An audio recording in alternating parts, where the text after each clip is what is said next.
নমস্কার। আমার নাম জয় গুহ। আজ আমাদের মুখ্য আলোচনার বিষয় হচ্ছে বাংলা ত্রিবেণী কুম্ভকে নিয়ে। আমাদের স্টুডিওতে আজকে এসছেন বাংলা আবারের পৃষ্ঠপোষক শ্রী কাঞ্চন ব্যানার্জি মহাশয়। কাঞ্চনদা, আপনাকে স্বাগত জানাই। আপনি নমস্কার। আপনি সুদূর ওয়েস্টার্নতে বসে এই বাংলাকে নিয়ে ভাবছেন। আপনি সভ্যতার মন্বন্তর নামে একটি বই লিখেছেন। এই কাজের জন্য আপনি অনুপ্রেরণাটা কোথা থেকে পেয়েছেন? নমস্কার সবাইকে। আমেরিকায় এসেছি আজ প্রায় 40 বছর হলো, এবং এদেশে আসার পর এদেশের সভ্যতা দেখার পর মনে হলো যে এই সভ্যতাটা কেন উন্নত হলো, আর আমার ভারতবর্ষের এখন এই অবস্থা কেন। এই প্রশ্নের উত্তর খুঁজতে গিয়ে ভারতবর্ষের ইতিহাসটা আমি চর্চা শুরু করলাম, যদিও আমার ব্যাকগ্রাউন্ড হচ্ছে কম্পিউটার সায়েন্স। খুঁজতে খুঁজতে দেখেছি যে আমাদের ভারতবর্ষের ইতিহাসে অনেক কিছু ভুল আমরা পড়েছি এবং ভুল শেখানো হয়েছে।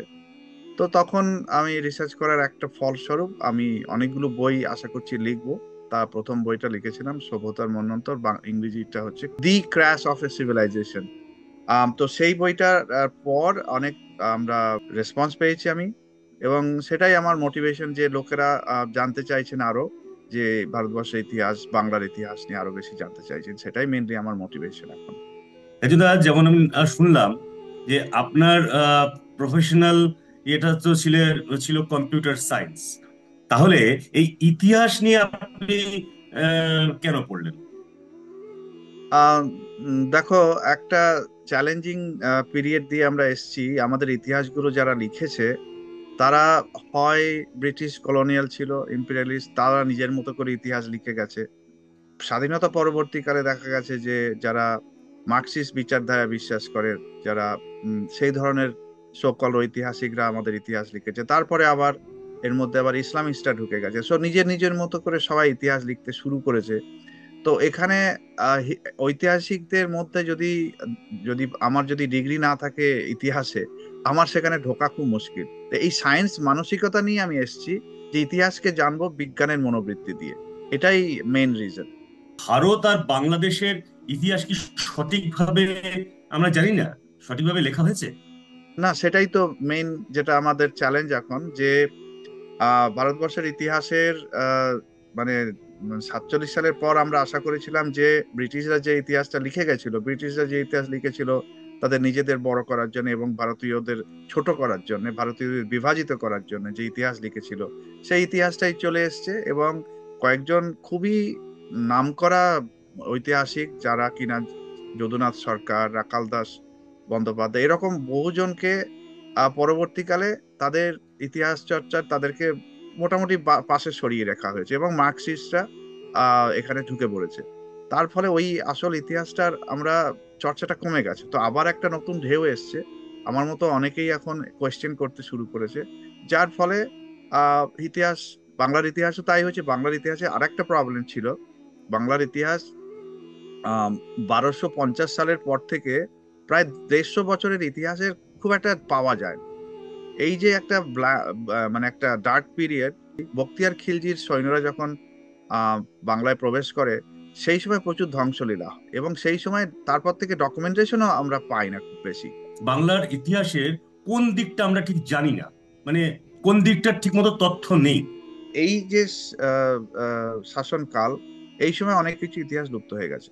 কিন্তু তাছাড়াও আমি মানে ত্রিবেণীতে যখন আসবো তখন দেখতে পাবে যে গোটা বাংলার, সারা বাংলায় বিভিন্ন জায়গায় প্রত্নতাত্ত্বিক নিদর্শন ছড়িয়ে ছিটিয়ে আছে, এবং সেগুলো নিয়ে ঠিকমতো গবেষণা হয়নি। আর্কিওলজির দিক থেকেই হোক, ইতিহাসের দিক থেকেই হোক, সে মালদাতেই হোক, সে 24 পরগনার দিকেই হোক, বা চন্দ্রকেতুগড়ই হোক, বা ত্রিবেণী সপ্তগ্রামই হোক, এই গবেষণাগুলো ঠিকমতো হয়নি, মানে মোটামুটি বন্ধই হয়ে গেছে। ব্রিটিশরা চলে গেছে, ওই গবেষণাগুলো বন্ধ হয়ে গেছে। আর সেই জন্য বাংলায় বিভিন্ন ইতিহাস পড়ে আছে, প্রচুর প্রচুর জানার আছে, আমাদের অজানা তথ্য রোজ একটু একটু করে বেরোচ্ছে, কিন্তু এফোর্টটা খুব বেশি নেই।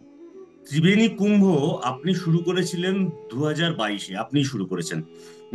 মানে এটা কিভাবে হলো?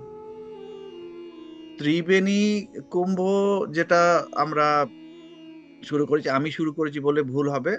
আহ ঘটনাক্রমে আমি নিমিত্ত মাত্র হিসেবে আমার মাথায় আইডিয়াটা এসেছে যখন আমি বাংলা নিয়ে রিসার্চ করছিলাম, তখন দেখলাম যে এই ত্রিবেণীতে হুগলি জেলার ত্রিবেণীতে, সেটাও একটা গঙ্গা ত্রিবেণী সঙ্গম, গঙ্গা যমুনা সরস্বতী, যমুনা এবং সরস্বতী লোকাল, ওখানে আগে কুম্ভ মেলা হতো।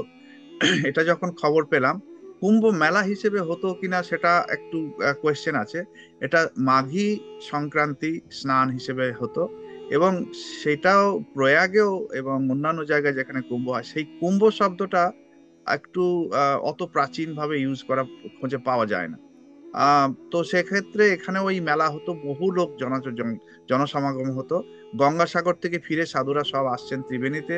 মাঘ মাসের যে সংক্রান্তি, সেই সংক্রান্তিতে ওনারা স্নান করতেন, ওটাকে কুম্ভ সংক্রান্তি ও বলা হয়, কুম্ভ স্নানও বলা হয়।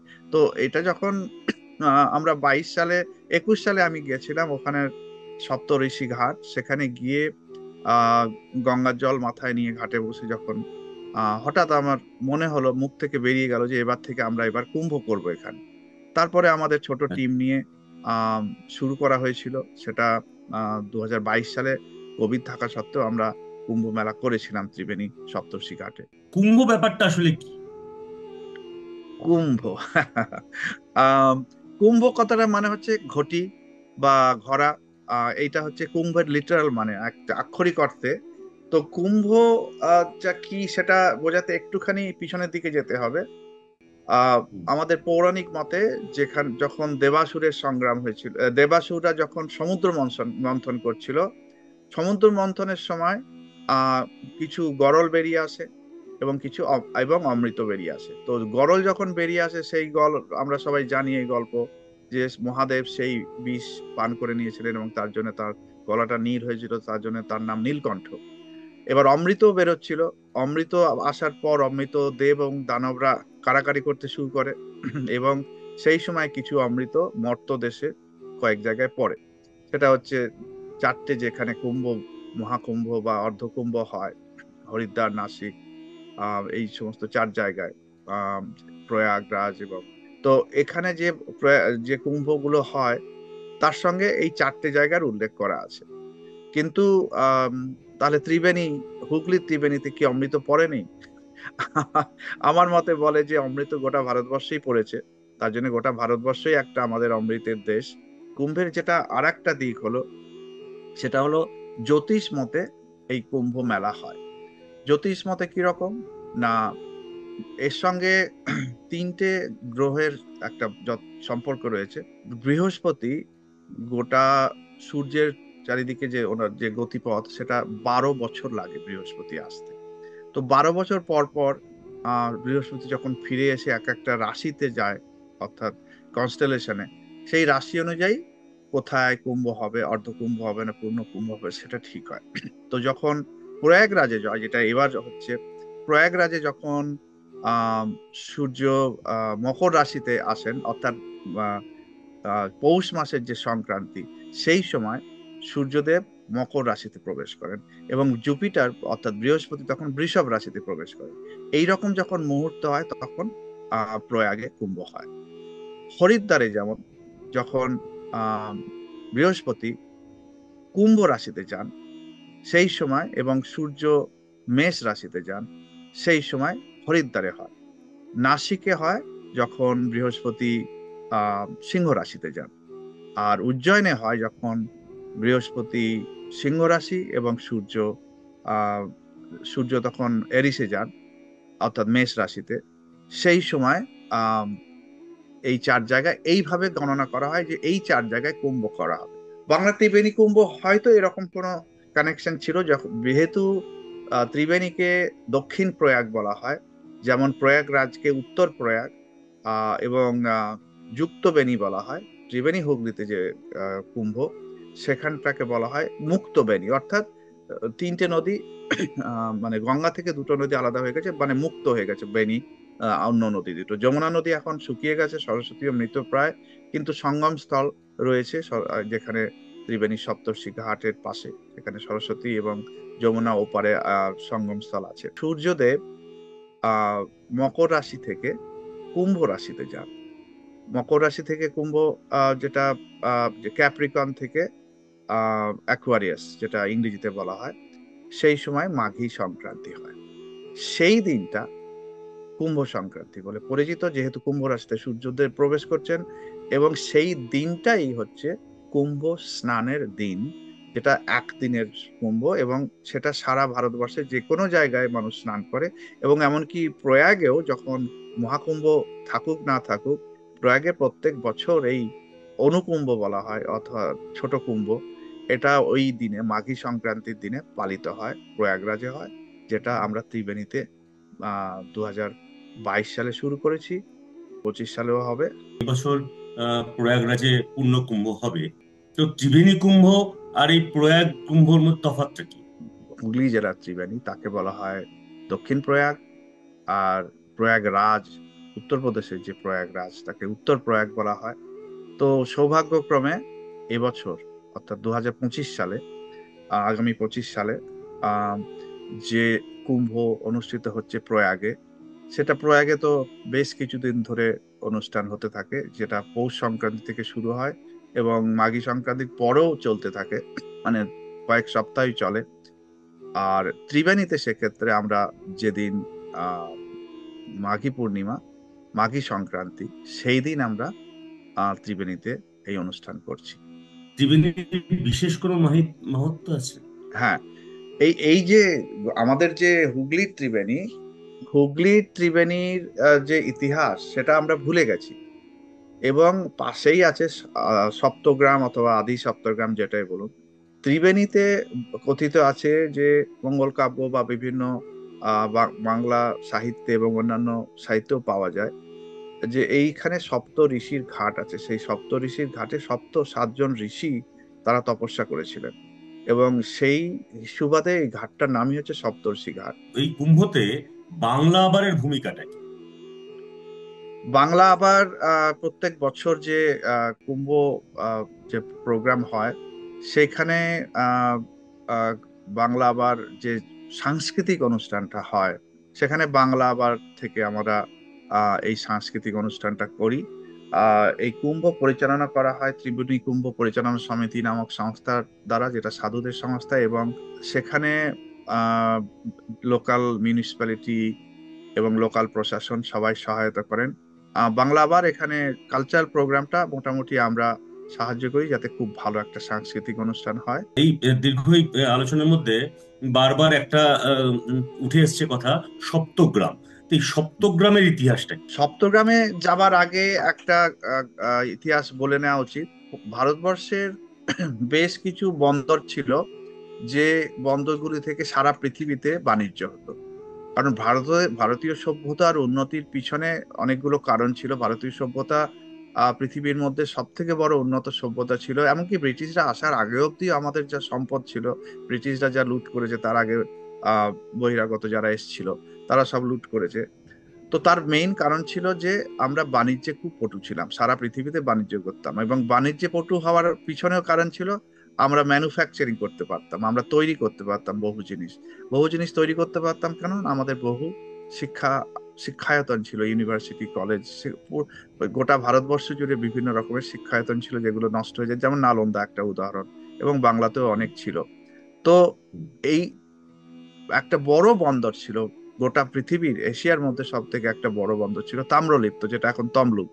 তাম্রলিপ্ত বন্দর মোটামুটি 600 BC থেকে, 600 BC থেকে তার ট্রেস পাওয়া যায়।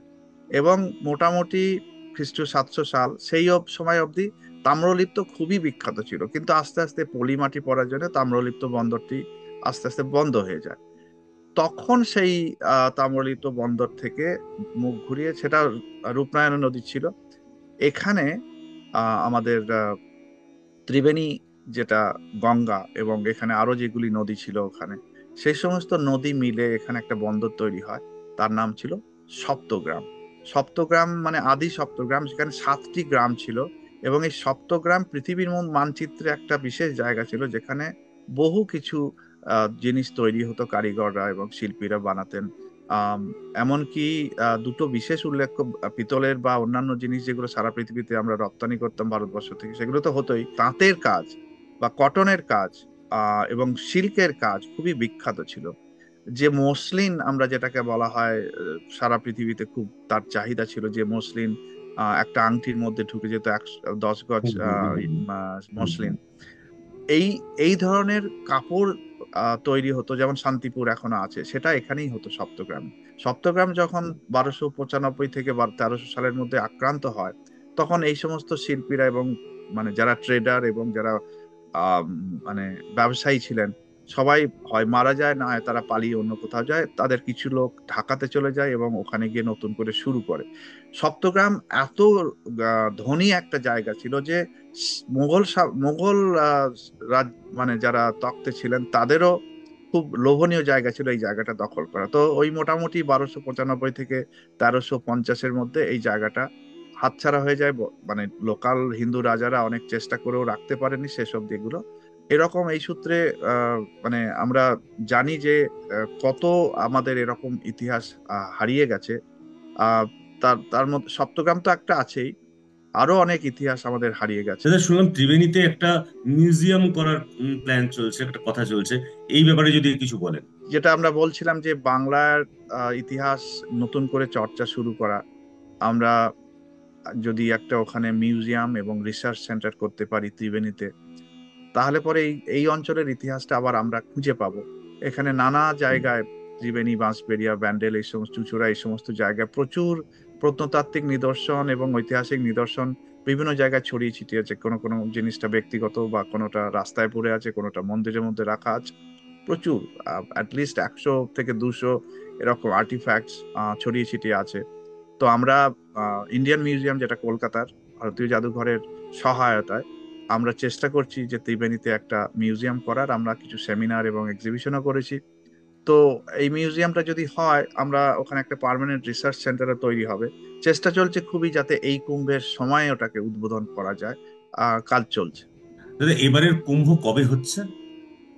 এবারের কুম্ভ স্নান মহোৎসব, যেটা আমরা বলি, কুম্ভ মহোৎসব হচ্ছে আহ 11, 12, 13ই ফেব্রুয়ারি 2025 সাল। যেটা আসল কুম্ভ, যেটা কুম্ভ স্নান, যেটা যেদিন শোভাযাত্রা এবং সাধুদের শোভাযাত্রা, নাগা সন্ন্যাসী এবং বিভিন্ন সাধুদের শোভাযাত্রা বেরোয়, এবং তারপরে আহ উম, মহাপূর্ণ স্নান হবে সপ্তর্ষি ঘাটে, এবং তারপর সাধুদের ভান্ডারা। ওটা হবে 12ই ফেব্রুয়ারি। আম, সকাল থেকে বিকেল অবধি ওটা চলবে, কিন্তু 3 দিনের এই প্রোগ্রাম এবছর।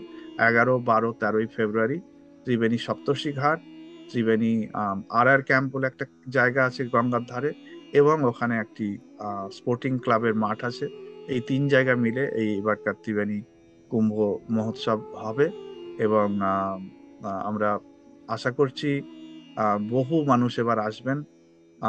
অ্যাটলিস্ট 10 থেকে 15 লক্ষ লোক আমরা আশা করছি। যেমন 2023 সালে হয়েছিল প্রায় 10 লক্ষ বা 11 লক্ষ লোক বলা হয়। এবারও এর থেকে বেশি লোক হবে মনে হচ্ছে। এই মোটামুটি 11, 12, 13 ফেব্রুয়ারি। কোনো প্রবেশ শুল্ক আছে কি? না, এখানে কুম্ভে কোনো প্রবেশ শুল্ক নেই। কুম্ভে যে কোনো মানুষ, ধর্ম জাতি নির্বিশেষে ওখানে আসতে পারেন এবং কুম্ভ স্নান করতে পারেন। এখানে সাধুদের আহ, ভান্ডারা দেয়া হয় এবং অনুদান দেয়া হয়, সেটাও যার যেমন সামর্থ্য তারা তারা নিজের মতো করে দেন। নাগা সাধুরা থাকেন, লিস্ট 100 জন নাগা সাধু আসার কথা আছে। যদি কেউ ডোনেট করতে চান, নিশ্চয়ই আমাদের ওয়েবসাইটে গিয়ে আমাদের ডোনেট করতে পারেন, এবং তাতে আমাদের সুবিধে হবে, কিন্তু কোনো শুল্ক নেই। দাদা, কি কি অনুষ্ঠান থাকছে মোটামুটি? অনুষ্ঠান মোটামুটি 11 তারিখ ফেব্রুয়ারির 11 সকাল থেকে আমরা আহ যেটা যজ্ঞ হয়, রুদ্র মহারুদ্রাভিষেক হয়। শিবের অভিষেক হওয়ার পর সেখানে হোম, রুদ্রাভিষেক এবং হোম হয়। সেটা হবে, শুরু হবে 11 তারিখে। 11 থেকে তারপরে সন্ধেবেলায়, বিকাল এবং সন্ধেবেলায় নানা রকমের আহ যেগুলোকে প্রবচন, সাধুদের প্রবচন এবং সাংস্কৃতিক অনুষ্ঠান হবে। ইউনিক কিছু প্রোগ্রাম করার প্ল্যান চলছে। যেমন উদাহরণ দিয়ে বলছি একটি, যে শ্রীখোল এবং গৌড়ীয় নৃত্য, এটা নিয়ে প্রায় 200 থেকে 300 শিল্পী নিয়ে মাঠের মধ্যে একটা বিশেষ অনুষ্ঠান করা হবে। সেটার পরিকল্পনা চলছে। বাংলার বিভিন্ন ধরনের যে সমস্ত লোকগীতি, পল্লীগীতি, কীর্তন, ছৌ, আহ, তারপরে চিৎপটের গান, এই সমস্ত যেগুলো হারিয়ে যাচ্ছে আস্তে আস্তে, আমরা এই সমস্ত শিল্পীদের বিভিন্ন জায়গা থেকে নিয়ে এসে বিভিন্ন রকমের অনুষ্ঠান করে থাকি। আর একটা বিশেষ আকর্ষণ হলো সন্ধেবেলায় আমরা সপ্তঋষি ঘাটে গঙ্গা আরতি করি। যে গঙ্গা আরতি 700 বছরের আগে বন্ধ হয়ে গেছিল কুম্ভের সঙ্গে সঙ্গে, সেই গঙ্গা আরতি শুরু করেছি। ওখানে আমাদের বোনেরা গেল 3 বছর ধরে কন্টিনিউয়াসলি ওই ঘাটে প্রত্যেক দিন সন্ধ্যা আরতি করেন, গঙ্গা আরতি করেন। এবং এই কুম্ভের সময় বিশেষ রকমের আরতি হবে। কিন্তু এবার আর একটা বিশেষ আয়োজন করা হচ্ছে, যে আমরা এবার 10,000 মাটির প্রদীপ জ্বালবো। সেটা হবে 11 তারিখ সন্ধেবেলায়। সেই দিন যারা অংশ নিতে চান তারা তাদের পূর্বপুরুষের নামে প্রদীপ প্রজ্বলন করতে পারেন। তারা আমাদের কাছে যোগাযোগ করলে আমরা তাদের নাম গোত্র নিয়ে নেব, এবং একটা অল্প স্বল্প ডোনেশন, মাত্র 21 টাকা ডোনেশন নিয়ে আমরা এই প্রদীপগুলি আমরা স্পন্সর করা যায়। আর দ্বিতীয় দিন 12 তারিখে যে শোভাযাত্রা হবে সকালবেলায়, নগর সংকীর্তন এবং নাগা সাধুরা সামনে যাবেন, এবং সেই শোভাযাত্রা গোটা ত্রিবেণী একটা রুট আছে সেখানে ঘোরে। সেই শোভাযাত্রা শেষে সাধুরা, নাগা সাধুরা প্রথমে সপ্তর্ষি ঘাটে স্নান করেন, তারপরে সাধারণ মানুষ তারপরে স্নান করতে পারে। তার আগে ওই ঘাটে কারো স্নান করার নিয়ম নয়। এই কুম্ভ স্নানের পর সাধু সন্তদের ভান্ডারা দেয়া হয়, অর্থাৎ তাদেরকে দক্ষিণা এবং খাওয়ানো হয়। সেইটাও একটা বিশেষ অনুষ্ঠান। আহ নাগা সাধুরা বিশেষ করে তারা এখানে উপস্থিত থাকেন। 13 তারিখে এই যজ্ঞ সমাপন হয়ে ধ্বজ নমন করে আহ তারপরে সন্ধে অবধি প্রোগ্রামটা হবে। তো এই মোটামুটি প্রোগ্রাম আমাদের এবছর। আমাদের শেষ প্রশ্ন, আমরা যাব কেমন করে? ত্রিবেণী যাওয়ার অনেকগুলি রুট আছে।